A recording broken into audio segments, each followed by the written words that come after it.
Hello. Hey guys. All right. Happy Friday. It is right. Yes, it's Friday. Hey guys, what's going on? Today we're going to be taking a look at some more cool Gunpla stuff. So give me just a second here. Kind of getting everything all situated here for us. And one thing that I should also mention that in my haste out the door this morning, I seem to have left my water bottle at home, so I may be very thirsty in today's episode, but we'll go ahead and get through it. What's going on, guys? Setsuna, Riram, let's see, Kaze, Hina, and Brett. We'll be taking a look at Brett's work today. It's not what I have queued up first, but I can pull that up for us next after this, Brett, so that you're not waiting too long. And Marine, you asked me to wait a bit. You were worried about being late, but I see you're here already, so we can take a look at yours and Brett's soon, so that if you guys got other stuff to do, if you don't want to hang around, you can stick around for seeing your stuff, and then you can peace out if you need, or you can hang around for the whole episode. So we've got, let's see, how many people's works? 1, 2, 3, 4, 5, 6, 7 different fine folks submitted work here for today's review.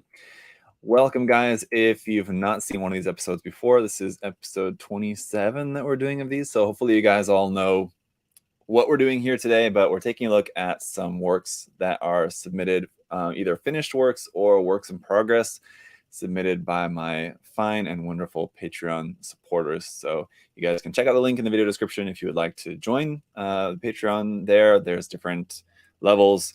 The basic level will get you into the Discord there. We have a very cool Discord that's all for the Patreon members. And then there's also the next level, which will also allow you to submit works here for this series, the Gunpla Critique series. So the point of this is just to be a constructive critique, and assuming that the people who are submitting, the members who are submitting, can join for the live stream, it can be a bit of a two-way conversation. Otherwise, this is basically just me kind of just giving my critique, which is meant to be helpful.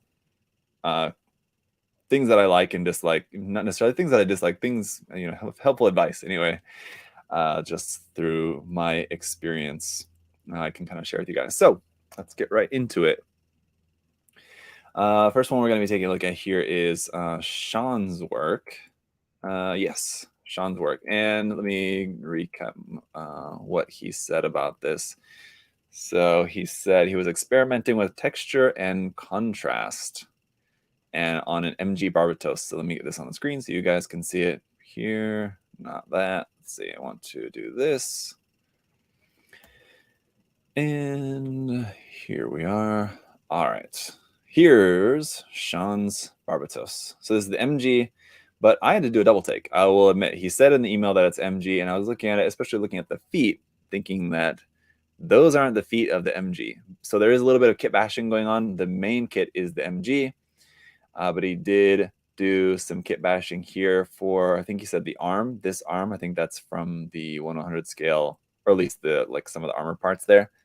Some parts of that arm are from the 1/100 scale non-grade, and then the feet as well that'd be from the Barbatos Lupus, right? 1/100 scale kit. So I do like that bit of kit bashing there. That's cool. I like this feet design for the Barbatos Lupus. So those are cool. All right, so let's get into it. A couple of things that he said, that, like he said, he was experimenting with texture. So he said that it was hand painted. Some parts of it, some of this is hand painted, some of it's not. One of the things that I thought was quite interesting that he talked about was how he painted the inner frame. So let's find a good picture here for this. Like here you can see right here. So he said that the frame was painted with bright red for the base coat, and then star bright iron on top of that. And he intentionally sprayed the iron, which is like the kind of gunmetal color there you see. He is intentionally sprayed that too light or lightly over it, so that some of the bright red undertone would be coming through. Somebody's giving me a correction that those feet are from the Barbatos fifth form, not the Barbatos lupus. Right.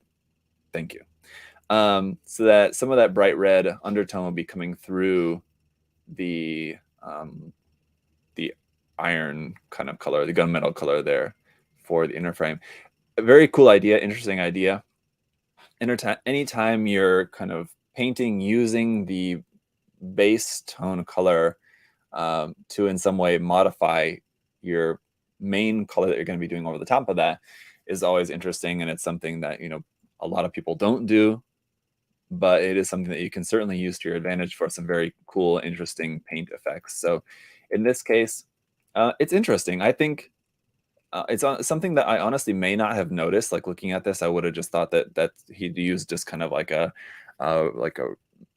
slightly reddish metallic color, like a dark metallic red for that.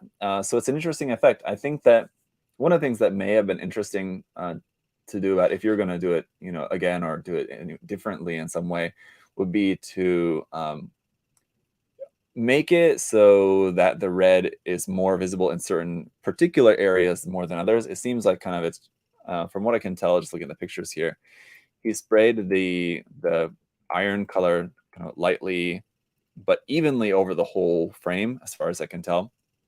But if it was kind of focused so that more of the red was coming out in areas that would be particularly very hot sections of the frame, you could kind of give it the effect that like these mechanical sections of the frame were like especially hot, right? So that's why they're kind of glowing. So it makes a kind of interesting glowing effect that I think if you made that focused in particular areas, like in the elbow joint, because it's swinging this huge mace, right? So whereas like here, like this part of the hip frame, which is basically just holding the skirt armor, nothing's really particularly happening with the frame there, so it may not be glowing. And he didn't mention that he did this with the intention to make it look like the frame is glowing. I'm just kind of adding my own kind of thoughts into this. But if you wanted to do something like this to make it look like the frame was like glowing because it was very hot metal, focusing that in areas like the joints, like in the elbow joints, the hand, maybe kind of this part here, this would make sense kind of around the torso there, kind of where this, the shoulder joints, the mechanical parts of like the shoulder joints kind of working very hard, being very hot because it's swinging this huge weapon, right? Where other areas, like I said, for the like this hip section of the armor right there wouldn't be as hot because nothing's really moving. So if that makes sense to you guys. But yeah, I think it's an interesting concept, interesting idea. Like I said, it's always good to experiment with colors and how undertone, the base color, kind of plays a effect on that. The way that it's painted intentionally somewhat rough in order to give it a bit of texture, I think is always nice, especially when you're going for like a weathered build. It's a good way to kind of build your weathering up over sort of rough painting.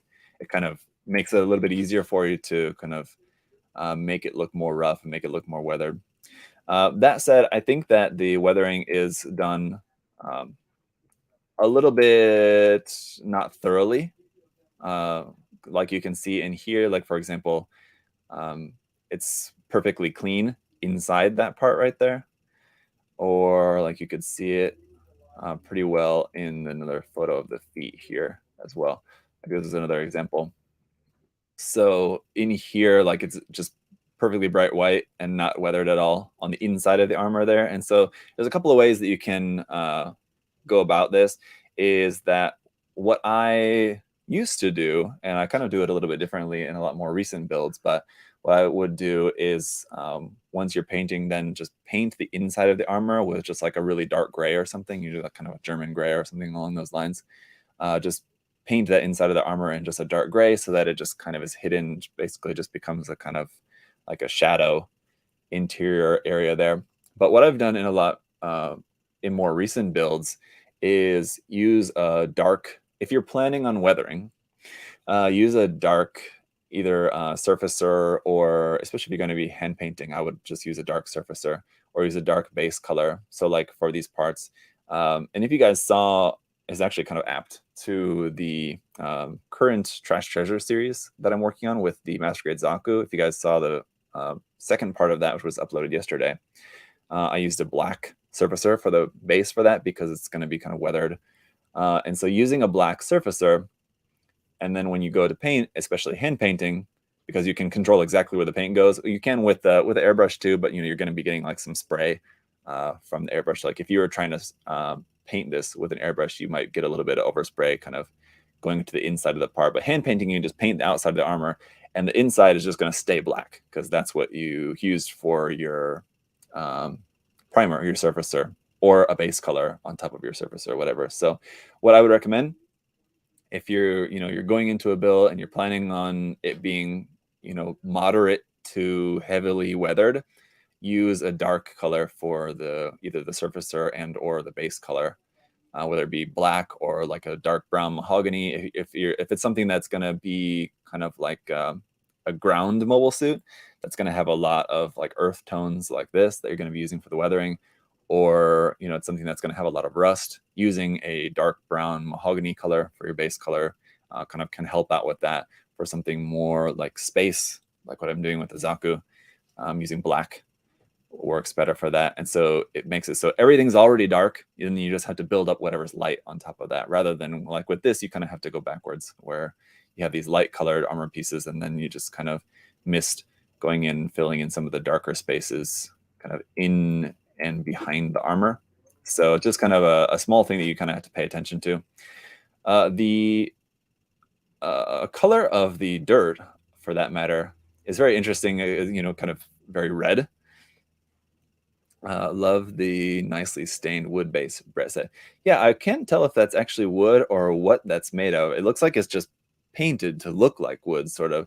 And I do really like the effort put into making it look like you have a kind of drag mark of the footprint. That's another thing that I see a lot of people not really pay attention to, or just kind of forget to include when they're doing either some sort of diorama or vignette like this, where it's the mobile suit on the ground, is that a mobile suit, especially an 18-meter tall gigantic mobile suit, is going to leave footprints. So a lot of people, you'll see it's just like the mobile suit and it's just stood there on the ground. And also you would have to imagine that it would also be slightly sunken into the ground, because unless it's like on top of a rock or something, it would be heavy. I think they're normally like 17, 18 tons, something like that, if not more. So they're going to be sinking into the ground quite a bit and leaving footprints. And especially if it's moving like that, it's going to be leaving a kind of movement like that. So I think you could do more with kind of like building this up. I'm not sure exactly kind of what this is used, and if this was the intentional effect of that. It looks like some of this is just like kind of a thick paint they use. I'm not sure if you use just kind of like a thickening agent in some paint and then put it on there, and then like intentionally want it to break up and kind of crack like that. It looks like kind of like a dried, like Australian desert or something like that, right? And so like the black bits missing out of that, I'm not exactly sure what kind of the intent was. It looks like that just kind of broke away, but it looks like it's painted intentionally to kind of leave some of those spaces dark. So it's kind of interesting. And so I like the fact that there was at least some attention paid to, how the mobile suit would be affecting the ground, rather than just putting it on the ground. Oh yeah, Trip kind of mentioning that maybe it's the plains of Mars, right? That would make sense. So maybe you're right about that. That it's supposed to be Mars, right? I forgot that they actually do go to Mars, right? Yeah, James also mentioning there, I think, try to make it a Mars service, right? I don't think he mentioned that in the email. So, okay. But yeah, I would imagine you guys are probably right about that. It's probably supposed to be Mars. That would also explain the dirt color. I was going to say the dirt color and like the weathering color up on the mobile suit as well. It's very red, and so it looks a bit unnatural. But yeah, if you guys are right about that, if it is supposed to be Mars, then that makes sense. So that color would make a lot more sense for that. I do like the addition of the armor cut out here, and this kind of detail part added in kind of behind the armor. That's always nice to see something like that, just kind of attention to small details. Yeah, the weathering on the shield, the kind of damage done on the shield on the arm looks pretty nice. It's almost too much, but I think it looks good. Let me see if there's a better picture of that. And what I mean by too much is just that, this would, you can see that there's a lot of like these deep scratches that, like, realistically, you would think that this has maybe been in, 2, 3, 4, 5, 6 battles, but in order to get that many scratches on it coming from all of these different directions, I mean, that's a lot of battles that this thing would have had been in before it's getting that many different scratches all over it. So just gonna have to think a bit realistically, like, how many times has this mobile suit actually had this piece of armor on it in battle? How many times would it actually receive different points of damage? So sometimes going overboard doing stuff like that is something I see kind of often, and it just makes it look a bit unrealistic. So again, it's a matter of kind of less is more sometimes, and that's kind of a big thing to keep in mind when doing weathering of any type, whether it be physical damage or like painted weathering effects and things like that. A lot of times, in most cases, less is more, and then you can always build up from there. So start with just a couple of scratches, kind of see how it looks. Maybe it looks pretty realistic. If you want it to look more heavily damaged, maybe just instead of like 10 medium like cuts there, maybe just do like 4 and just make them look more substantial. So like deeper, more like heavy damage cuts like that, if you want it to look like really heavily weathered. Rather than a lot of little scratches kind of all over the place. Thinking about it realistically, if it's fighting other mobile suits, how is it going to actually take the damage? Something you just kind of have to think about. Also, other points, I talked about like how some of the weathering was missing from kind of in and behind the armor here and there. Also, just like some of the weathering you'll see, let's look at the close-up, like on the head. See, also just looks a little bit sloppy just because it looks like it's painted on there, like here and here on the V fin. It looks like paint on a model kit rather than like realistic weathering. So just kind of cleaning that up, blending that in a little bit more, just to kind of make it look a bit more faded and not just like paint just dropped in there with the brush or whatever. So just kind of some more time just kind of spent working with the paint a little bit, kind of working it in, I think would be beneficial. But other than that, I think a lot of really cool ideas. So I like the idea of hand painting it in order to create like a base texture to work off of when you're doing your weathering.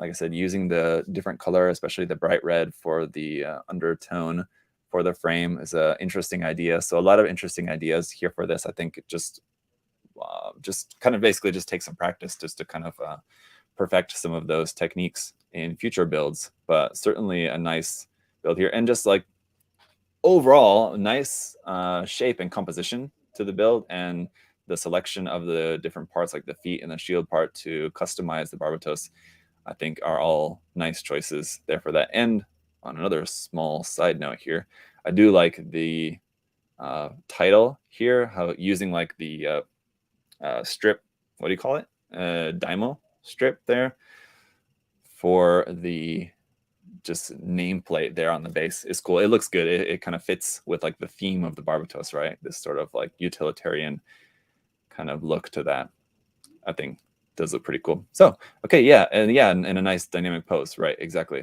like Brett was saying there. All right, very cool. Anyway, thank you, Sean. That's Sean's first submission to a critique episode. So thank you for that. All right, let's take a look at Brett's work up next, since he's here live in the chat. So Brett is working on his Advanced Zeta contest custom build here. And so this is work in progress on that. Let me get this on screen for y'all. Here we go. Okay, so he mentioned in his email, and I want to make sure that I get everything from Brett's email talking about this. So he mentioned he doesn't like the leg design of the Hazel, which is a bit blasphemous, I will say, Brett, because the Hazel legs, I mean, how could you not like the leg design on that? But he doesn't, fair enough. And so he switched out for the Gunpla Haru legs. So one of the things that he had to do was to modify the hip joint, which you can see here, because the connection of the legs to the hips is a little bit different for I think for the Hazel, they're just pegs, right? And for the Haru legs, they're ball and socket. joints, so he had to cut those parts and drill through and pin them into there. And then he said he was going to pack some putty in there just to stabilize that even farther. So makes sense. When you're doing that kind of modification where we want to combine parts from different kits, and like the one kit uses a peg joint and the one kit uses a ball and socket joint, you have to choose. You have to either go one way or the other. And so I would normally find that using the peg would be a little bit easier, because then all you need is just a 3mm hole. With the ball joint, then you need to you have to have the physical ball like what you have here, and you have to have that poly cap to fit onto there. Whereas if it's just a peg, you can use, it doesn't matter what you use, so long as, even if you had the peg and you had the hip from the Haru, you just either fill that in with putty and then just drill a 3mm hole into the putty, and there you go. Or you could use a piece of plot plate, just to kind of fit a piece of plot plate in over that, drill a hole through that. Anyway, drilling a 3mm hole is pretty easy. So, but either way, whichever way you want to go about it, whatever works basically to get where you want to get. So it's an interesting idea. It's certainly a funky design there, seeing the Hazel with the Haru legs, very different, from what we're typically used to here for that. So obviously some work going into removing the seam lines, as both kits are pretty seam line heavy. They're pretty old at this point. One of those kits came out in the late aughts, I think, right? Mid to late aughts, I guess. And then he was also working on the weapon. So we've got some images here of that. And let me just go back to his email to see what he said. So it's the Gunpla's blade rifle converted to fold up like the Exia's GN sword. Interesting. Apologies for the sort of awkward pics. It's okay. Couldn't find the package of blue tack. I'm sure I had on my desk. Okay. Yeah, it's okay. So we're seeing, yes, this modified to be able to fold up, sort of like the gym or the Exia's GN sword. It's a cool idea. I like the idea of doing that. So you can see kind of how he's building these parts here for that to attach into the hand and the arm. The shield part there added for the side, and kind of like a piston sort of part. Looks like it's kind of scratch built, this part here, for that to be able to extend out and swing around and then pull back in to be connected onto the to the front of the rifle part there. Cool idea, definitely. I like that. So it'll be interesting to see how that looks when it all comes together. I have a question for you. Let me see. Oh, okay. So they both anyway, about what I was saying about the hip joint. Brett's saying that the Hazel did also use a ball joint, but it's a smaller size, so they wouldn't be the same type of joint, but different size. Okay. Are you planning on keeping the shield on the other arm? Because just stylistically, it's all Advanced Zeta, so it all has that Advanced Zeta look. But this one being from the names are gonna trip me up. The KHR2, I think it is, right? The KHR2 or the Advanced Hazel 2, something like that. Anyway, from the TR6, it's a very different kind of style shield, which works well with the KR2. Okay, I got it. Nice. I should know. I have built it, but still, the names are very confusing. It works well with the design of the Wound War, as like that's what kind of goes with. But having that on the one arm and then having the booster shield on the other arm, they're very different, like kind of stylistically, the one being kind of smaller and curvy and this other one being very large and angular. I think it's going to maybe look a little bit awkward. So what I would maybe do is maybe, I don't know, use the two booster shields. I don't know. I'm not sure how you might want to go about it. It's a tricky one. I think it's one of those things that it could be just I'm overthinking it, and it seems like they might kind of clash a little bit visually, just because the style is very different on them. But who knows? Maybe once it's fully painted, it's going to look totally perfectly normal, and it won't look weird at all. I like the little cash flex there you got going on your desk there, Brett. But yeah, I'm not sure. I think that it might look a bit odd, the shields on the two arms looking so different. So maybe switching up either one or the other so that they look a bit more similar. Either use the other curved shield on the other arm, or use a different shield for the weapon. I'm not sure, but I do really like the idea. I think it's looking good so far, and like the concept of it is quite interesting. So I think that's a cool idea. Yeah, it's just the shield. I'm not sure. It's kind of hard to say, but trivia winnings, it's mostly ones. All right, fair enough. But yeah, that'd be kind of the main point that I could tell you at the moment. Otherwise, I mean, I'm not sure. Let me go back to your email. Oh, it is from you. You said it's from the KR2 in the email. Sorry, I didn't get to that point in reading your email. Sorry about that. Also, cut down the standard Hazel beam rifle, and plan to put a shield booster on the left arm. I'm not 100% on this plan yet. Okay, yeah, kind of exactly what I'm talking about. There will be a second email reply to this. Okay, with some more photos. So I have ideas for the back unit, but having trouble finding a way to mix parts I want to use. Yeah, so it would just be interesting to see kind of what else is your plan for this going forward for the rest of it. I think definitely adding some additional equipment onto the back, I think will help balance out the design a bit, because with those legs being so different kind of stylistically from the torso, I think you can make it work, but I think adding some parts up around the top, and especially just like, yeah, something going on at the back, I think will help to balance out the design a bit, because it's very bottom heavy as it is now, with those quite large, wide, and long legs there on the body. Brett, you have a question. Okay, go ahead with your question there. But yeah, I think adding some stuff onto the back would be a good idea. What you could do, you know Kuno? Let me see if I can find him here real quick. On Facebook. Instagram would be better if I can find him. You know, Kuno does a lot of different type of stuff, but especially he does a lot of custom builds using Kotobukiya's Rakasil Redria kit, where then he'll take like other mobile suits and basically use like the torso and arms of that other mobile suit as the backpack for it. Let me see if I can find. Yeah, okay, here he is. That was easy. So let me show you an example of this. This might be a good idea. He says, what if I mounted the booster to the shoulder instead of on the arm like a shield? That could be interesting, and could kind of go to maybe, let me show this to you, and this could maybe kind of be sort of similar to what you're thinking. So this is Kuno's. No, Kuno. I think he's Korean, I believe.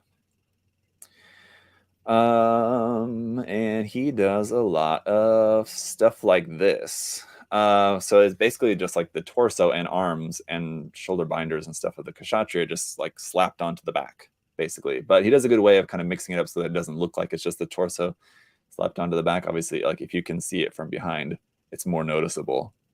But doing something like this, find another example for you. So like this is another one.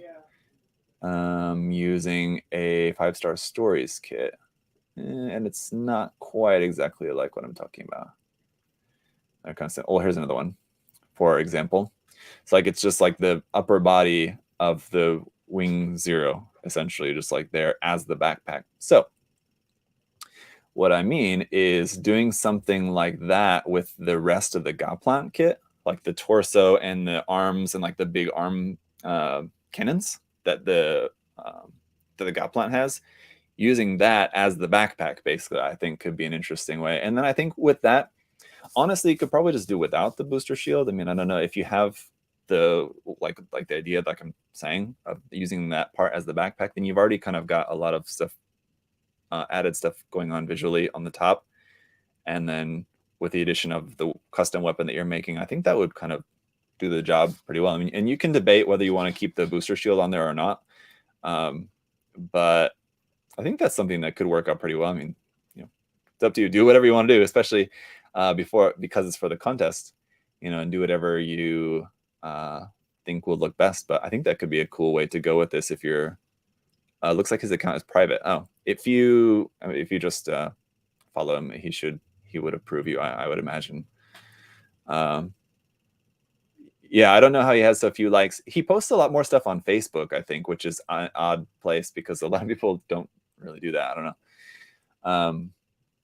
Yeah, so check him out. Check out his stuff, especially a lot of his. He did a lot more of that. It looks like looking at his Instagram, his more recent stuff, he has not been doing that so much very often, but he did a ton of builds like that previously, similar ones like what I'm talking about. So anyway, think about that for your build. That I think could be an interesting direction to go with this, but yeah, looking forward to it. You have just about a month left, so not a whole lot of time for the contest, but plenty. I think it should be enough for yeah, it gave you an idea or two. Good. Okay, so yeah, anyway, so hope that's kind of some helpful feedback regarding that, but you still have a good amount of time to finish, and even if you don't finish for the contest, to just finish later on. The Stormtrooper Zaku looks stupid cool. Yeah, he does a lot. He's honestly probably one of my favorite builders, and yeah, is not near as well known as he should be. I don't know. He just doesn't really promote his stuff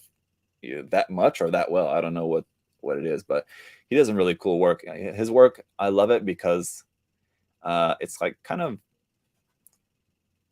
very simple. He's not like doing a whole bunch of like scratch building and scribing and like super intricate like technical work. It's usually just like some very simple kit bashing and custom paint jobs, and that's it. But they're really cool builds. Anyway, won't get too much off on a tangent there, but let's talk about then Marine's work in progress here, which is also his work in progress. Why am I opening this in Photoshop? That's not what I want. Sorry, guys. Sometimes it's hard to click and talk at the same time. Marine is also working on his work for the Advanced Zeta contest. So, and this is also, like we just saw with Brett, still very much a work in progress. And he's also using the God plant, Raru, for part of this. But he said, let me just also refer back to his. So he still has a lot of work that he wants to do with this. Like he was saying, replacing the hosing parts here. I think that's just there on the arms.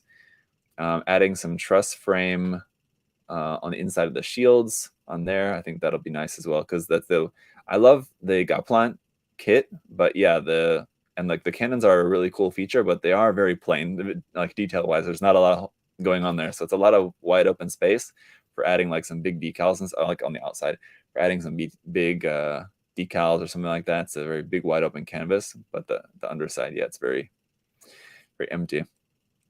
He wants to add some of the black and white ornaments on the cuffs. He means like the sleeves parts there on like the cuffs of that. Shoulder pods outside of the shield, and add where this would be on the circular bits, which are now plain. So adding some detail parts, photo etch parts onto the circle bits. I'm guessing he means like here on the front skirt, so I'm not exactly too sure. What he said was that also the width is temporary. The shoulders will not be as wide as they are as what we're seeing now. I think that's good. I would also, I would try to bring those in. But I think that will look nice. It's a kind of awkward looking combination at the moment. But yeah, I think you can definitely, with some proportion changes, you can do a lot to fix that. I've yet to see how I can integrate, this is reading from his email, how to integrate the Haru armor with the Stein torso. Right. So, there's a lot of Haru used there. So I'm guessing, Marine, you're talking about using some of like the torso, if you want to use some of the torso parts of the Haru here on the Stein. And it kind of depends, I guess, on like which way you wanted to go. What it looks like to me is that you were trying, because the like just proportionally the Haru and the Stein are very different. That's kind of in their silhouette, the overall shape and proportion. So if you're trying to go more towards one way or the other, it looks like you're trying to go more towards keeping the kind of silhouette and the proportions of the Stein, just kind of with some Haru flavoring instead of vice versa. Yeah, I think it is going to look, it's kind of hard to imagine. I'm trying to imagine how this is going to look once the shoulder width is brought in a bit. But then what else could be done in and around there? The bits on the inside of the shoulders, integrate them into the torso. Yeah. That's tricky.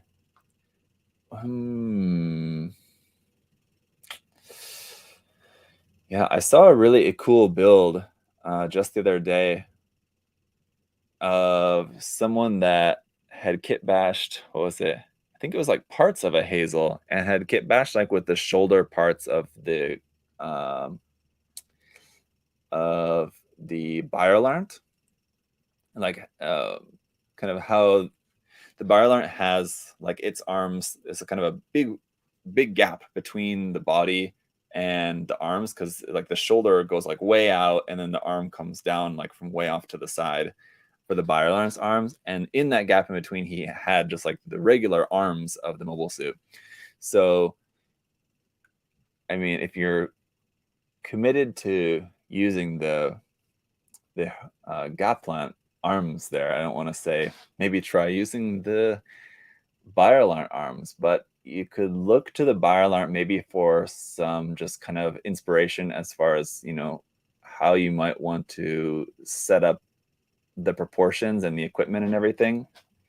Maybe making it so that the cannons are not attached onto the arm, but rather attached onto the shoulders in some way, so that you can bring the arms in and have them kind of looking a bit more kind of normal proportionally to kind of how arms are normally connected onto a mobile suit. And then obviously a lot of the width they're seeing is at the shoulders, and you are like kind of have more width because attached onto the arms you have these cannons, which is making it very, very wide. But if you have that attached up at the top, it maybe will kind of look more as like the main body itself is kind of more narrow, and then you just have this width kind of the equipment building up off the shoulders. Maybe so that's something that you can maybe look into as far as like kind of how to rearrange the parts a bit. What if you flip them upside down so the rounded bit was at the bottom? What are you guys talking about? The bits on the side of the shoulders, integrating them with the... Oh, okay. I know, I see what you're talking about. Brett's talking about these parts right here, flipping these parts upside down. Yeah, that's an interesting idea. Mm-hmm. I think then that would create, because how the rounded part kind of angles in towards the body, whereas if you had that upside down, it's just kind of sticking straight up. That would leave a bit of a gap there.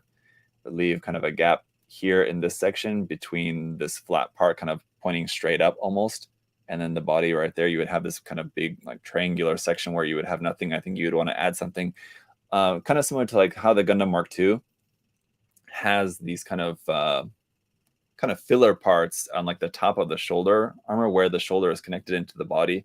There's like a bit of frame that kind of goes up like that. You could add something like that in kind of between the torso and the gap in this part of that. Could be something. The gap between the body and the arms feels more mechanical there in the chat. Yeah, I think it's interesting. I think some of those ones, yeah, I can understand where it's kind of difficult to know kind of which way to go with this. You can kind of lean into the kind of mechanical nature of the design, how it looks, the Gunpla. Whereas like I'm saying, if you're trying to make it look more closer to the silhouette of the Shinanju, that's kind of more our standard kind of humanistic looking silhouette, right? I think it's hard to do with the Gunpla parts because the Gunpla design is just so different. So I'm not sure. Yeah. But if that's the way you want to go, it's, I think, going to be more of a difficult battle. Let's see. What else can we see?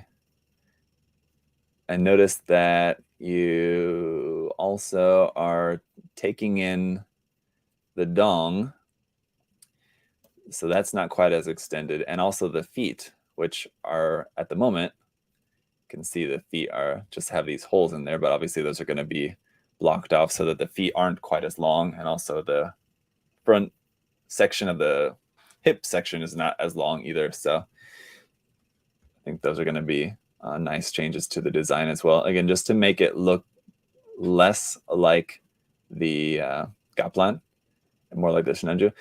I would maybe, I'm not sure. How you have it now, you have the center part slightly shorter than the side parts. Maybe cut the side parts up a little bit higher so that the center part is the longest part and the side parts go up. So it kind of creates more of like a V like this rather than like that. But I'm not sure. They're very close. So I would either make the center part shorter or make the side parts shorter. Make one of them shorter so that it kind of goes either one way or the other, with them all being sort of similar in length, almost the same length now. I think it would look kind of interesting if there was more variation in the length of those. It works in my head. Let's see if I can make it happen. Yeah. I understand. Yeah, I understand, Marine. It's a difficult combination that you're attempting there, and I think, if you can figure out a way to pull it off, it'll be very interesting. But it's certainly going to be a challenge. So it's not really too much else that I feel like I could really tell you at this point, because you kind of just have to kind of see which way you want to go with rearranging these parts a bit. So we'll have to check back in on this build next month, and we'll see kind of some more about how you ended up figuring out this one. But it's definitely a challenge. Next month's episode will probably be after the contest is done. So assuming that you're able to finish this for the contest, we should be able to see the finished product. But either way, we can check back in on this, and I'll be interested to see kind of how it turns out. But all right, so thank you, Marine, as always. Let's go to Tyler. Speaking of the Mark II, Tyler's got an RG Mark II here. Classic RG. One of the first, I think the very first RG that I ever built, because I kind of skipped the RG line at first. When it first came out, I didn't build the first couple. And I've told this story before, so maybe you guys have heard this story, but yeah, I just like a secondhand store is when I was living there. And yeah, I think it was, it must have been when I was living in Nagoya at a secondhand store that had the Mark II. So I think I picked it up. I think I picked up both versions and built them up, and I enjoyed it a lot. I was like, man, this RG line is actually really cool. And so then I went and got a bunch more that were out at the time. What was it? It was the two different versions of the Zaku, the Gundam, and I feel like there was something more. What else was one of the early RGs? But yeah, my love for the RG line has kind of faded in and out over the years with the different releases. Some of the releases I've just had no interest in, and some of the releases I've absolutely loved. So the Mark II, though, is a classic. Very good one. Okay, so let's see what Tyler was saying about this. He said, let's refer back to his email. So yeah, his first kit that he's built in 10 years, and first custom piece, never plot plated, scribed, or airbrush. Needless to say, a lot of mistakes were made and a ton of lessons were learned. Well, making mistakes and learning lessons is what it's all about. But I gotta say, for a first custom build, it looks great. I love the fact that you took on a very unique paint job and also made it asymmetrical and everything. When I was first looking at this, I was thinking that the shield reminds me of like a turtle shell. The colors of it are very kind of, I don't know, just like obviously the shape of it's very turtle shell shaped, and then like the this camo pattern on it, I don't know, just reminded me of a turtle shell. Anyway, I like the color choices, yeah, and the fact that it's asymmetrical is very cool. So I think it looks nice. The color choices on here. He mentioned that a lot of mistakes were made, but I don't know. I mean, well, I'll look more closely. It looks like maybe some of the masking on the camo, like you had a little bit of bleed under some of the masking a little bit, but it doesn't look that bad. I mean, I don't think. And it almost even looks intentional. I mean, I would imagine that you were probably intending for this to all be like super clean and crisp lines, just because, you know, it looks like, it appears to me that the goal for this build was to be a very clean build. And so maybe you were hoping that the camo would also be that way. But the fact that the camo was a little bit not quite super clean, I think it looks fine. It actually doesn't look that bad at all. I wouldn't, if you told me that that was intentional, I would say it looks good. So I don't know. Honestly, the only colors, like, you know, as far as just like the painting of it goes, it's only like the gold accents that really kind of stand out to me that I don't really particularly care for, because it doesn't, I don't think the gold really matches with the color scheme. There's a lot of colors going on here with this already. You have the dark blue, the red, and then the different shades of green, and then the different shades of white, and even like your off-white color is kind of greenish, and that like this one's kind of, you have a couple of tones here, like this kind of cream color, and the tone that's like up on the top of this shoulder is like very slightly kind of greenish gray there. So you kind of already have a lot of different colors going on, and the red accents are really nice as an accent color. The bits of gold just take it a little bit over the top. It's kind of like one more additional accent color that I just don't think that you really needed. So I would say, you know, again, like we were talking about before, less is more. But in this case, you kind of have a lot going on, and I think it works fine, except I think the gold is maybe just one additional thing that maybe could have done without.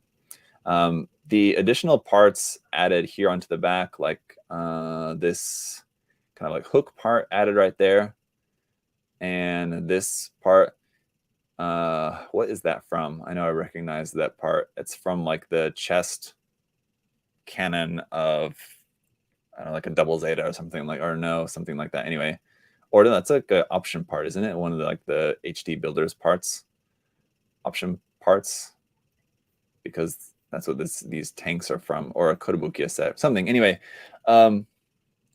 that doesn't really work for me quite as well, but like the hook part and the fuel tanks, I think work well with the design. I think those look cool, just because those kind of fit with the UC design. Because of the shape of this, just anytime I see like this, like these hexagonal shapes, it just makes me think of like Gundam 00 or something. So it seems a bit out of place, like stylistically, compared to everything else. Everything else just kind of seems like it fits really well with the style. That's the only like additional part added on that I feel like doesn't fit quite as well. But everything else seems like it fits pretty good. Where's the image go? Mark asked. You guys can still see everything fine, right? Still looks good on my end. You guys still seeing everything right? Maybe never mind. Never mind. Yeah, okay, it wasn't his end. Okay. Anyway, yeah. So I mean, I don't know. He said mistakes were made, but I mean, there's maybe a few things like here on the beam saber handles, like you can still see some of the mold line there. So that's just, you know, just making sure your mold lines and everything are sanded.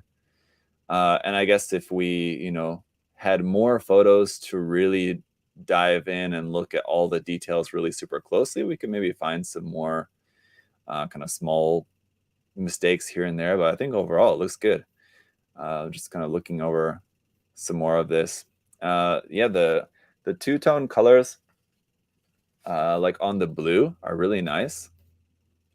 I'll say it's very subtle, like down here on the feet, that dark blue and that dark grayish blue. I think I'm looking at this on the back, but I can't tell if it's just like the light. I think it's just the lighting, but it looks like there's kind of multiple tones here, sort of like a super subtle kind of camo pattern. I don't know if you guys can see that as well. I think it's just the lighting and kind of the shadow of that, but the colors all look really nice. I think it's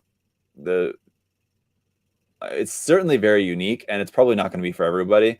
I'm sure there's some people who are, may think that it just looks terribly ugly, but I think it looks good, and it's, going to be subjective whether you appreciate this type of color scheme or not. But I appreciate it, for the mere fact that it's something unique and you tried, something different, and I think it worked out pretty well.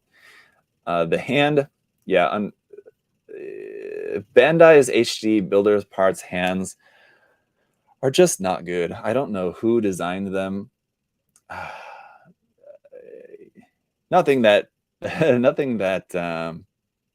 that Tyler did wrong here, but the problem with Bandai's hand option parts, these HD builders ones, is that they're super detailed, which is great if you have a kit that they match with. And I think like the level of detail matches well with the RG. So to put those hands with the RG makes sense because the RG is very detailed and those very detailed hands work pretty well. But if you wanted to use these hands like with an HG kit, it would look very strange because you have these super detailed hands and like, HG is generally not that detailed unless it's something like with like the HG, the Origin Gundam or something like that, maybe.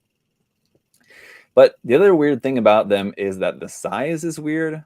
They're very large, and I think the size also works pretty well with this. It's not that noticeable. Like if you look at it from the back here, it looks a little bit big. This front image, it doesn't look particularly that strangely large or anything like that, but the expression is also weird. It's like too extended out. Like normally, like an expressive hand like that should look something like this, or kind of like more the fingers kind of bent out like that kind of a way. But it's such a weird expression of the hand. It's like a flat. It's like somebody like crushed the hand.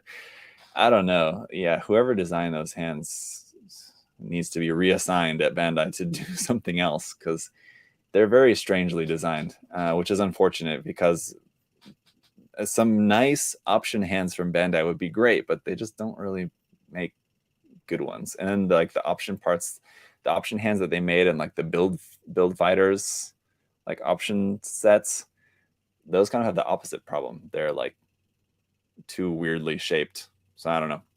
Anyway, that's just my mini rant there on Bandai's bad hand option parts sets, unfortunately, but hopefully they'll figure that out. In the meantime, it's nothing that I think is too, distracting or anything in the case of this build, but like in this particular pose, it looks fine. But in like a standing pose, it looks a bit awkward. But, so long as you can't see it and like looking at the kit from this angle where you don't see the hand, then you don't have to worry about it. So anyway, very nice, Tyler. Thank you. Very cool. And his first kit that he's built in 10 years and first custom. I think he did a good job. Yeah. All right, let's see. Sean, Marine. We need to look at Julian's next. Oh, yeah. So this is, we saw this in the last episode as a work in progress. Now we can see the finished product here on Julian's custom build. It's based on the HG Denial Gundam, but he made it stylized as Mash Curiolite from the Fate series. And let's take a look at that. So it's a mix of different stuff for the different parts. The Denial Gundam is the base kit for it, but then he said he used parts from the Nobel, which would be where? I guess which parts are from the Nobel? I don't know. Let me see. Let me check back to his email. Nobel, Core Gundam, Gundam Voile, and Aerial. So the Aerial shoulders, I can see that. Those arm parts are also from the Denial, aren't they? What do we have? Oh, maybe it's the feet. Yeah, I think the feet are from the Nobel. Okay. And what else? Core Gundam. Okay, the shield parts. There's some shield parts from the Core Gundam. All right, anyway, doesn't matter. Just I think the hair came out good. I know that was one thing that we talked about last time was like The hair was still like kind of work in progress. I think that came out looking nice. I think it looks good for the kit. What's the kit that this is that the head part is based off of? Anyway, where it's hair that's meant to look like mechanical hair, right? Not like realistic hair. So I think it looked good. That came out nice. The color is also nice on it. Let me see. Let's take a look at this. When you're doing kind of like a Gundam build based off of like a game character or an anime character, it can be kind of tough because you're never going to get it to look like exactly like that. And you kind of have to know like how far you want to push the design. Because, you know, once you start to making your Gundam kit look too much, if you try too hard to make it look too much like the character, it's going to look odd. It either has to look like one or the other. And so you either have to make it look like a Gundam, which is kind of has elements of this game character's design, or you have to, you know, make it like super duper customized to make it like all in on making it look as close to the Gundam, as close to the character's design as possible. So it's kind of a difficult, if it kind of falls in between there, it can look a bit awkward. But I think that this looks nice as like, I don't even want to say Mecha Musume because it's very, very light on the Musume aspect, but you know, based on a female character, a Gundam kit, I think it's interesting. Yeah, it's nice. It came out well. Let me see. I'm not really sure what, and just because of what like the goal was for this, I'm not really sure what kind of feedback I can really give you as far as like just the design of it, because I think you did a pretty good job of, you know, kit bashing the different parts to kind of get where you needed to go with that. Just in terms of like the quality of the build, if you see here, like the masking's not super clean for like the stripe on the leg there. I would have maybe brought these panels here on the side of the leg, these armor panels right there. Either, I'm not sure how exactly that's connected, but cutting that peg to be a bit shorter so that these sit kind of more flush onto the side of the thighs. I mean, you can see it right there. They are. So I don't know why in this one, in the one picture, this one's like sticking off to the side more. So I guess maybe the goal for that was to make that look a bit more like a kind of skirt rather than just like armor panels on the side of the thigh. But I think it looks better when they're kind of closer in like that. Yeah. The paint, I wonder what this is painted with too. The head was taken from the mobile doll. That's what it is. Thank you. I was trying to remember the name of the kit. Right. Thank you. Yeah, what was I going to say? Oh, how was this painted? So they're movable. They open up when the flames. Oh, okay. I got it. So yeah, I can see what you're going for now. So like when these parts are activated, the effect parts, then these parts on the side open up. I get it. Yeah, okay, that makes sense. Sure. It wasn't immediately apparent to me though, so I'm glad that you're able to explain that. It's painted with Mr. Hobby paint. So airbrushed, what I mean is like airbrushed or spray paint. It looks a bit thick, the paint on there. So I'm not sure. It kind of looks a bit like it's spray can painted, but I'm not sure. In which case, I think what would, okay, here's what I think what would be cool for this build would be for the panel lining, and it's kind of hard because most of the kit is very dark, so you're not really gonna be able to do a whole lot, you know, on these like dark gray sections. You can't do much with that when it comes to the panel lining. Okay, it is airbrushed, all right. But on the areas where it's white, and the panel lining looks like it's maybe either a very dark gray or black. For that, doing the panel lining in like a lighter gray, I think would look nice for that. But otherwise, I don't know. Yeah, just like the shape of the parts and everything. Maybe it's just like the way the sun is hitting it. The paint looks a bit thick, but I don't, especially if it's airbrushed, I imagine it's not actually as thick as it looks. It's just how it looks under the light. But anyway, yeah, I think it came out pretty good here for making it look like a Gundam version of MASH. from Fate. I think anybody who's a fan would pretty easily recognize that, especially with the shield. And like the shield's going to be a pretty important aspect of the design, and I think that came out pretty good there for that. So yeah, otherwise, I'm not really too much else I can say about that. I think, you know, I understand the decision not to do any decals or anything on this. Again, because it's supposed to be a Gundam uh, made to look like a character. So decals might look a bit odd. You have to make it look more like a mobile suit to have decals on it. So anyway, yeah, it's cool. I like it. Good job. I think it's because of the gloss top coat. That could be it. Maybe, yeah, just with the gloss top coat out in the bright sunlight can sometimes make it look like that, definitely. Because the gloss is going to be somewhat transparent, like a transparent layer on top of the paint. Okay, let's look at Edgar's next. So he's got his work in progress for the Advanced State Contest here as well. And a couple of things, actually. So let's see. All right. Let's take a look at his other one first. So he's got two builds that he submitted.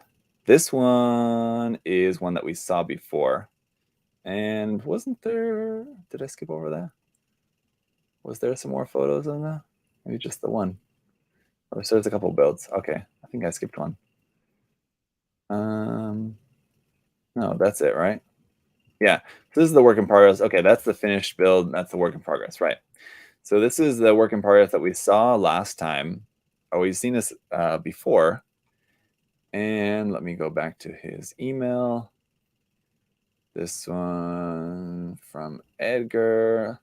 I know that he said that the theme of this, it was roughly inspired by the Emily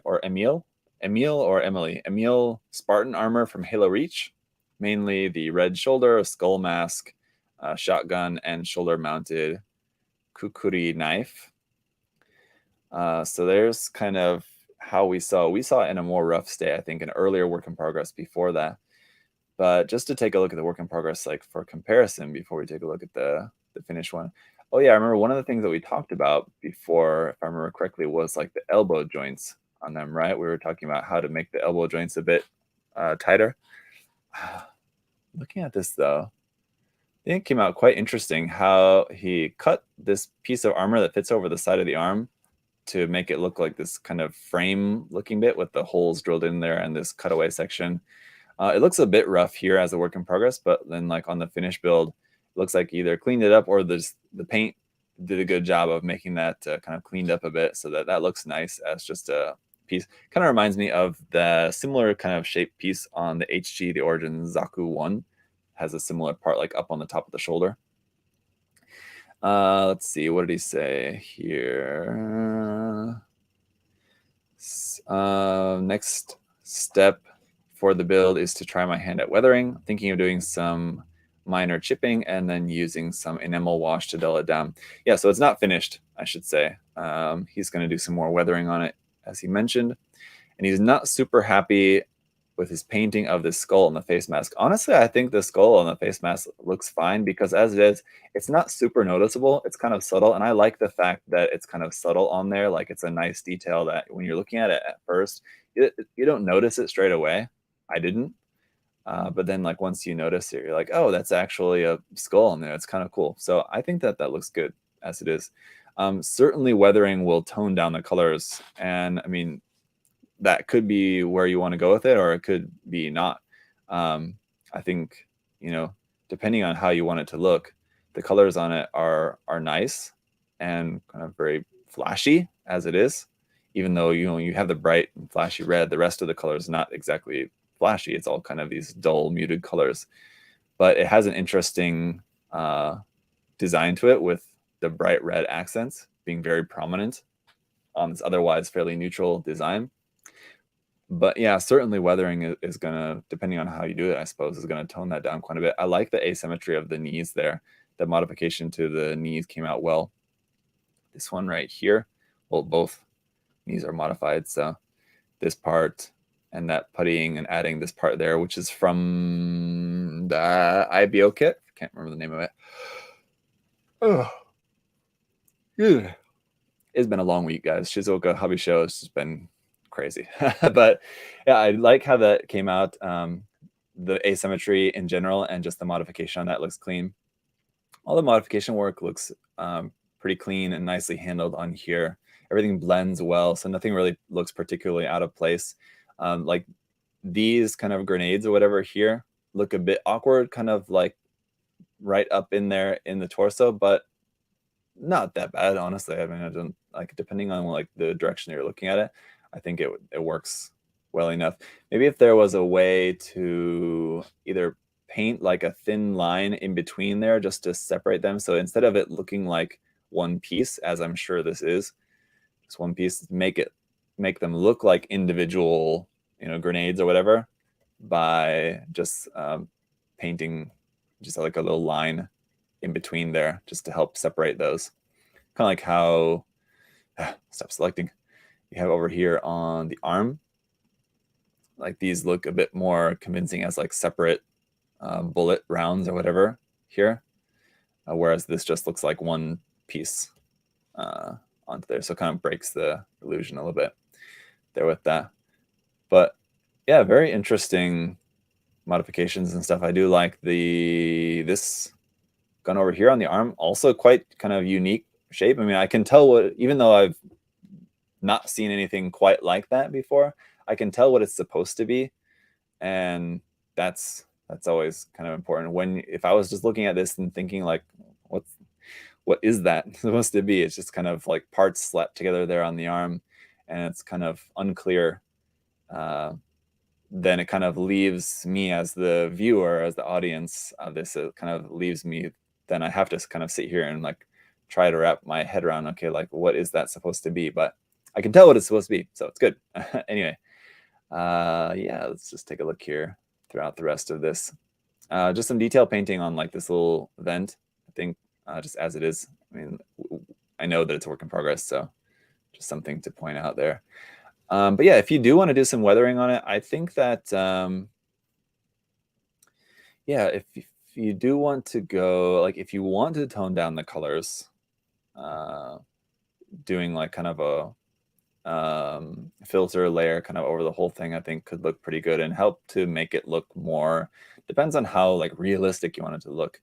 With it being so clean and bright and shiny as it is now, obviously it doesn't look quite as realistic as it might if you were to do some like filtering over the top of it, and then like some weathering, especially down around the feet, I think could look pretty cool, just to make it look like it's been like running around in the dirt and whatever else. And then some chipping. I would go very, very, very light on the chipping. I mean, I'm talking like just put a couple of chipping points here and there, and then if you think it needs more, then add a little bit more. But I would just, start off really, really slow on the chipping, because I think I would hate to see you kind of go overboard on the chipping with this, because you have a lot of kind of interesting stuff going on already, and it could very easily end up looking too cluttered by just having chipping all over the place, and it just would immediately just kind of look so unnatural. But a little bit of strategic chipping, here and there where it makes sense, I think would be really nice. And then some kind of filtering, streaking a little bit, something like that, and a little bit of chipping here and there, I think would be all that you would really need to do. You really don't need to go in and do a whole lot more else than that. One thing you might want to look into is just get some graphite. Like what I've got here is just like a graphite pencil, where it's just a pencil where it's just the graphite without the wood around it, essentially. I just got some tape on it just so that I can use it without getting graphite on my hand, to go over the edges for like some of these edges. So like if you're going to be doing a filter over this, that's going to kind of dull a lot of it, which is what you want, but then just to kind of bring back out to like highlight some of the edges again, afterwards, you can just take something like this. You can just use a pencil, just a regular pencil or a mechanical pencil, and just kind of go over some of the hard edges with that, because as it is right now, like you're seeing this light highlighting on some of the edges, which is nice. Once you put a filter layer over that, that's probably going to dull that some, but you can bring that back out. And it's essentially doing like the same as a really, really fine dry brush, but to do a really thin and very fine line of dry brushing is quite challenging. I feel like it's much easier to do just with a pencil. Just take a pencil, just go over the, especially if you have these hard, sharp edges. Use a pencil on that edge, and that'll give you just a little, very fine line of kind of weathered chipping kind of along the edge of there, and I think that'll look nice. So yeah, I think a couple of simple weathering techniques on there done very lightly, I think would be all that you would really need to kind of make this look a bit more kind of realistic. And I think it would look nice. Yeah. White light panel lining on dark colors, yes or no? Jiku asked. I don't like it. It's a very stylistic look. It doesn't necessarily look realistic, because if you think of panel lining, what a panel line is supposed to be is either like a dirt and or shadow between panels. So you have these gigantic pieces of armor that aren't fitting super flush together. There's a little bit of gap in between. So what you would be seeing is like the shadow of light in between the panels, or just like dirt in there, right? So if you're thinking about that realistically, if it's dark colored armor, you're not, unless it's like in the desert or something, you maybe would have like some sand in between, then you could do like kind of a light yellow kind of tan color for some panel lining. And even then, I wouldn't do it everywhere over the entire kit. You had like a dark color mobile suit that was like desert themed, maybe like around like if this, let's say for example, if this was all dark colors and this was meant to be a desert type mobile suit, down here on the legs, I'd maybe fill in some of these panel lines with a little bit of like some yellow. Use like some of this. I have to be reaching over for some more supplies here, but use like some of this weathering color. This one's like light grayish, but you know, there's like a sandy kind of color one. Use some of that for down and around there.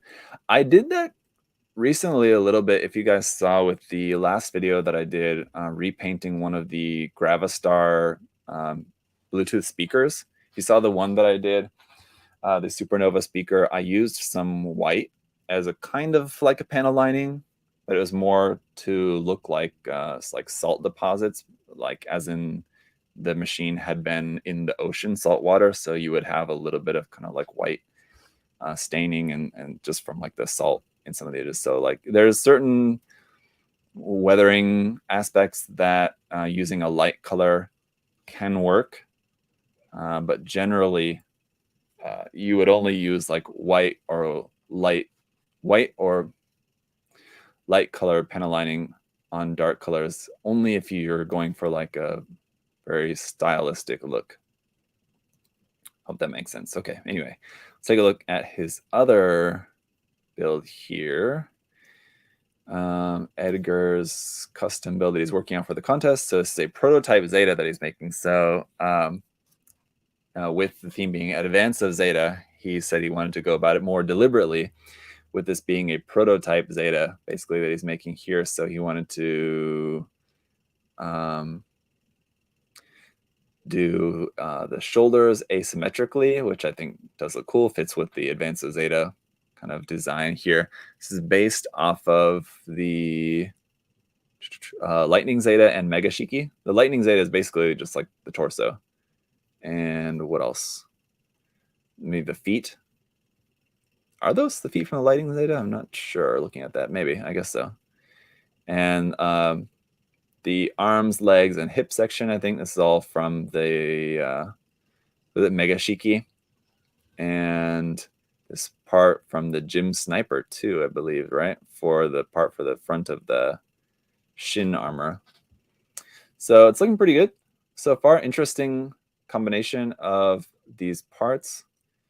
It's very wide at the top. It's kind of not to the same degree, but sort of similar to the build that we were looking at earlier from a Marine, combining the Shinanju and the Haru, where you have the issue of kind of being very wide at the shoulders, and kind of how to go about that, whether you want to kind of lean into that or not. So the rifle is the XS. No, this is the rifle from like the Delta Gundam, I believe. The Delta Kai, I think, and I think there's a couple of HG kits that both that use that same rifle, if I remember correctly. I don't think that the Mega Shiki has that. I don't think it's the Mega Shiki's rifle. I think it's the Delta Kai, right? I believe so. Anyway, it's a cool rifle. I love that rifle design. So I should know that. But I think it, like, so far all the parts using on it, I think, look interesting. This will be helped quite a bit once it's actually painted and it's not looking like a rainbow of all different colors, once it has some uniformity to the design from the paint scheme. And so I'm interested to know, what the plan is for the paint scheme. And the head looks like is that just the head of the Delta Kai and with like the gold stripped off of it? It looks like that's what that is. Not Delta Kai, the Delta Gundam, I should say, with the gold stripped off. Either that or that's like 3D printed or something. I'm not sure why it looks like that. The base shoulders are from the EZSR, I believe. Yes, I think you're right on that. But yeah, the different parts used, I think, fit pretty well. The part here for the shoulder, I like the idea of making the shoulders asymmetrical and using this part because it's kind of similar to the shoulder armor that we see on like the Hazenplay, I believe, right? It has this kind of similar, this armor panel that goes kind of over the front of the shoulder like that. It looks a bit round compared to the rest of the design, though. I know it's not, but you can see kind of just like the shape of it. I would maybe make the bottom of that, make it look more like a flat armor panel. So like here, just cut away some of this at the bottom. If I had a pencil, I could like draw on that for you. But if you take what I mean, so that rather than like how it's kind of thick at the bottom, it's thin here at the angle, and then gets thick here. I think if you keep the same thickness of that throughout, it looks more closer to like what you're going for. Because like that armor panel that's on the Hazenplay is like basically like a flat panel there that's just like stuck on the top of the shoulder. So I think that would look better if you just continued to cut that so that it's like kind of the same thickness overall for that. But otherwise, the combination of all the parts I think is looking good. The width, as I was saying before, the width at the top, I think that will also kind of fade away a bit because it's also kind of hard to tell. It looks very narrow at the hip section, I think, just because of the colors. Once it's painted, it won't look as narrow because you do have these kind of side skirt bits on there, which do make the hips fairly wide. It's just that it's got very big, bulky arms there and these very thin legs. It's kind of like you skipped a leg day kind of thing, if you know what I mean. Stripped the paint. Okay, yeah. So yeah, it's just the paint stripped off of the Delta head. So yeah, this is one of those. I would give it, what would probably be helpful at this point in the build. I'm not sure if these photos were taken a few days ago or something, you may have already kind of moved past and made some additional changes. But what you might find helpful at this point in the build is just to spray some primer on it. You don't have to like break it all down to 20 or 30 different pieces or whatever and spray primer super carefully, but just take it as it is like this. Sprays just like a spray can of primer, to spray some primer on it just so that I think it's easier to visualize. This is just something some people have an easier time with this than others. Me, it's really difficult to visualize stuff sometimes when the colors so all over the place like this. Sometimes I can have it in my head, but without the ability to be inside your head and know what exactly it is that you're trying to make here. What I think you might find helpful would be just to spray some primer on this just so that it's all one color and it's kind of easier to see kind of how it's looking so far in terms of like the shapes and the proportions of everything. Once you got some primer on, I think that might be very helpful at this stage as you're kind of making the final touches to just like where all the parts are situated and how you want the proportions and everything to look. Also, are you planning to keep it without any front skirt armor here? You have the hole there for the front skirt armor, but I noticed it's missing the front skirts. Having some, I think you could kind of go either way with it. Not having front skirts on there, I think, could work kind of fine just for like the way that this looks. Having some small front skirts on here, I think, might look nice though as well. Yeah, so I would maybe experiment, maybe trying some. Let's see, I'm on the fence about the front skirt armor. Yeah, I would maybe try some front if you have some like kind of smaller one, nothing like too big, or I don't know. I mean, something kind of, if you can imagine it, something kind of long and thin that kind of matches. If it's long and thin, so it kind of matches the shape of the side skirts, but still leaves a good gap there, so it doesn't look like a long skirt kind of wrapping around the whole thing, but you have like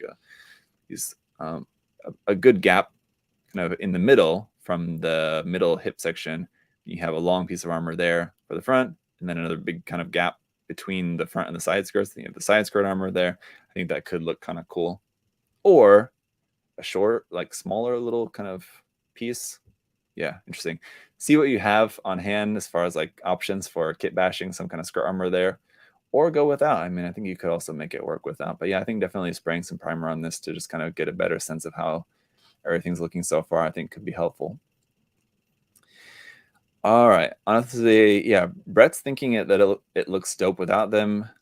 Sad Fries is saying to try the Astray skirts. If you happen to have an HG Astray kit on hand, you could try that as well. I think the combination of the Gym Sniper leg parts at the front and back there in between the parts of the Mega Shiki's leg armor looks pretty cool. So it's kind of nice. Works well enough. Again, and it'll look even more cohesive once it's all one color, right? So, all right. Thank you, Edgar. And yeah, looking forward to seeing kind of how that comes along. We have one more to take a look at here for today. Brian's RE Hama Hama. I'm excited to see some RE love. As you guys know, I'm a big fan of the RE line. And I hope that it is not dead, but I hope that we see some more of it in the future. So, and it's also the Hama Hama, pretty, even among the REs, this is one I feel like I don't really see all that often. So it's nice to see something a little bit unusual here for this one. And it's kind of similar to, what was it, Tyler's, right, that we saw earlier. Was it Tyler? I want to make sure. Yeah. To Tyler's that we saw earlier, kind of unique camo pattern in unique colors there on the Gundam Mark II. This one is kind of similar to that, right? Pretty unique colors here for the Hama Hama. Very interesting camo pattern there on the shoulders. And it looks quite cool. So we got a bunch of pictures here to go off of for this. So we'll just kind of take a look. How do you guys feel about the colors for it? I think it works pretty well. Here's another example like we saw earlier where just paying attention to not only the outside, but also the inside of parts. So like right here, just immediately jumps out to me. This part here where the yellow is not fully sprayed on there. This part, you have these yellow round parts, and then this middle part, I would have painted that in just a gray or something in between there. But it looks like it's not fully painted. So again, just paying attention to the inner details of some parts, also important. And I wonder how it's painted, because it looks like there's, even on the red, there's kind of like some camo pattern here. It almost looks like he painted this same camo pattern like as what's on the shoulders here on the shield, but then changed his mind and wanted it to be solid red, and so painted over that, so you can still kind of see a little bit of that remnants of that camo pattern kind of in like the thickness and the lines of the paint there on the shield. It looks like, I could be wrong about that. Just kind of what it looks a bit like to me, like maybe that same camo pattern was on there and then it was painted over. Or it's done intentionally like that and it's very subtle. Or that's just like some panel lining that's not fully cleaned up. I don't know. Looking at the gray too, it also looks like the gray has some really subtle camo on that as well. I think it is. Yeah, because you can see it more clearly here, much more clearly there. So even on the gray, has that two-tone camo. It's only really, really apparent up here on the shoulders here, obviously, because it's that red against the gray. But you can see even on the gray has this really subtle two-tone camo. Very interesting. I like it. Reminds me a lot of like the Metal Gear kits, the Metal Gear Rex, and I believe the Sahelanthropus as well. I don't think the Ray does, but the Metal Gear usually depicted as having this kind of similar camo that's very subtle.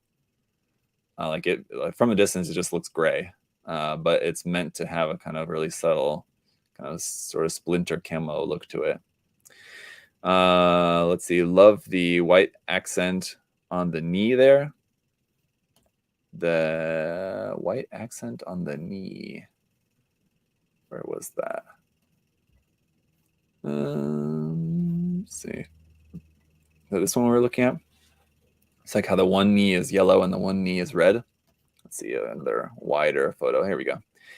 Yeah, so the asymmetry there of the knees. It's interesting. Yeah, it's kind of cool. How I think that's like the only white part on the kit, isn't it? It's the only kind of part that's solid white. Yeah, that is makes for a kind of interesting accent point. I think it would be better if there was a little bit more of the yellow. I mean, I know there's some of the yellow here for the piping around on it, and like up in the shoulders, I guess there's a little bit there. But it almost looks like we've got one piece in white and one piece in yellow, which is a bit. It's. I think it's interesting to have like one piece in one color, the white piece. Even though there's some yellow here and there, I feel like maybe a little bit more of that yellow used, and I'm not exactly sure where. Like looking at this, I have to figure out because I mean, depending on the angle, like from this angle, you can see lots of yellow, but from the front, this part inside the shoulder is almost completely invisible. A lot of this piping stuff is at the back, and so when you're looking at the mobile suit from the front, let's see where's the best kind of front photo. I mean, like this is one of the better ones that we have showing like just the front view.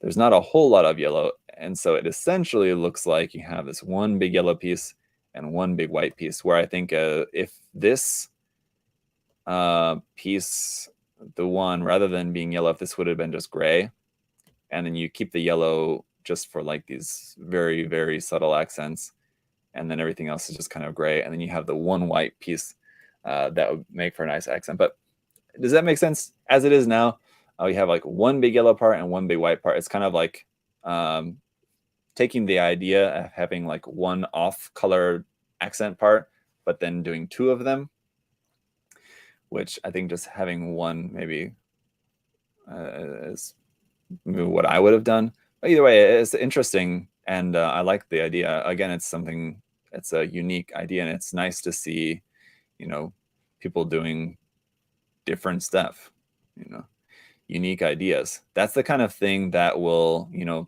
spark other people to have similar, different, unique ideas. If everybody just, I mean, like if this was just painted, just a very kind of standard way, it doesn't really do much to kind of spark much inspiration, right? I mean, you could have it, a really beautiful build, but seeing interesting techniques like this, like what's going on with the camo, what's going on with the accent colors and stuff like that, is unique things that are at least inspiring to me, and I hope to other people as well.